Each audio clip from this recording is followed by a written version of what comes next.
Hey gamers, it's Kwing here. Today I'm reviewing a very overlooked game from 1992. This is Splatterhouse 2 for the Sega Genesis and now the Wii Virtual Console. A game created by Namco that is definitely for the more mature gamer and not the weak stomach. That being said, welcome to review number 84 of Splatterhouse 2. Let's get things grinding with the story for this game. In the last game, Jennifer is kidnapped and it's up to Rick to save her. He fights all the monsters, but in the end loses the girl. Wake up, Rick. It's not as scary knowing Jennifer is gone, is it, Rick? The worst part is me, isn't it, Rick? I'm the drug you can never quit. Your heart is racing, forever locked inside me. Your body surging with insatiable hunger for death. The 2x4 in your hand slick with blood. Are you smiling, Rick? You and I are made for one another, Rick. How satisfying the crunch and tear the joints of these worthless creatures. The expression in their face knowing I was the true monstrous being, not them. You need me to save Jennifer, Rick. We can save her. She need not be lost. You need me, Rick. The whole point of Splatterhouse 2 is rescue Jennifer from the abyss, unlike the last incident. Hope she doesn't hold a grudge, right, Rick? Anyway, Rick becomes one with the demonic mask once more and sets out to a different house of evil to save his woman. Just like the last game, Rick is going to have to fight his way through lots of undead creatures of the night. This is part of the charm of the Splatterhouse series, because saving the girl has never been this violent, and that's not a bad thing. I mean, you can't name a game Splatterhouse unless you have lots of things to splatter. What's awesome about this game is how much fun it is to kill these creatures time and time again. This game consists of 7 stages filled with violence and gore around every corner. In order to save Jennifer, you have to free her soul and her body. Only then will she become whole and you can both escape. This is one arcade-style game that you just can't keep from smiling. Controls for this game. The control setup is for the Wiimote held NES style, but you can also use a classic controller too. Rick jumps with the 2 button and will punch with the 1 button. You can do a slide by jumping diagonal, then hitting diagonal downward and the 1 button. The slide is a good move to take out more than one enemy and will be useful later on. Gameplay-wise, I really like arcade games. They're beat-em-ups for you guys who don't know what an arcade is. They've always really appealed to me, and Splatterhouse 2 uses the same formula as the other arcade games. The only difference is you play it as a side-scroller, but later on in the series, it definitely becomes an actual arcade-style beat-em-up. You can pick up weapons in this game too, and that's done by either crouching and pressing the 1 button, or pressing up and then the 1 button. Although you only do that for the shotgun, I think. I really do love using that pipe thing. It just splatters their guts all over the wall, and it's just so much fun to use these different weapons in the game. It really adds to the gameplay experience designed for this game. Splatterhouse 2 is a horror game that is made to appeal to people that like horror movies. Splatterhouse has always been about raising eyebrows and making people sick to your stomach. So that's why a lot of early levels, there's a tremendous amount of blood and dead corpses, which is why you'll see this theme repeated throughout the game. It's very dark and it plays to the game's strength perfectly. I also liked how there are dungeon-themed levels with spikes in the floor, flashing backgrounds, and blood. It's really playing homage to a lot of the great horror movies from the 1980s. As I said before, the way this game is designed, it's targeted toward a certain audience, and it works.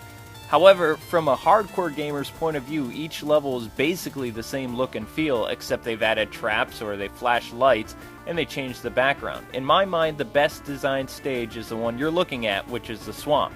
Although the docks was pretty cool too.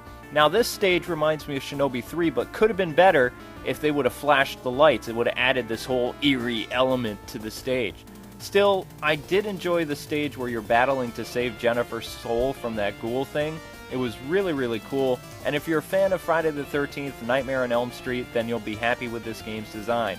For me and most reviewers, it's alright. Music and sound.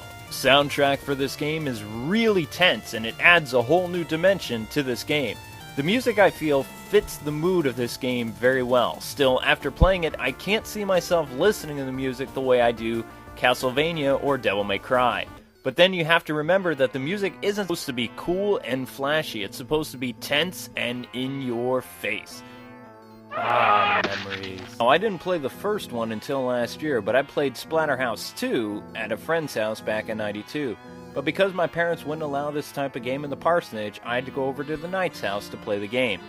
At a Friday night sleepover, after renting some games from good old Mr. Pete, like this game, Forever Man, and Street Fighter 2, we ended up playing Splatterhouse 2 for a while, then got bored, and replayed Street Fighter 2 until midnight. History for this game. Splatterhouse hit the arcades in 1988 in Japan, and then came stateside in 1989, which was met by an outcry by both parents and politicians alike. Splatterhouse took the Mario and Zelda Save the Princess formula and lopped its head off. Splatterhouse was a very violent game for its day, but in its defense, you only killed monsters, not people. Even so, the game was removed from many arcades shortly after its US release. However, a less gory port did come to the TurboGrafx 16 in 1990. But this was a stripped-down version of the arcade game. Because of the fuss of many parents, a warning was put on the game. In all honesty, it was more of a wisecrack than anything else.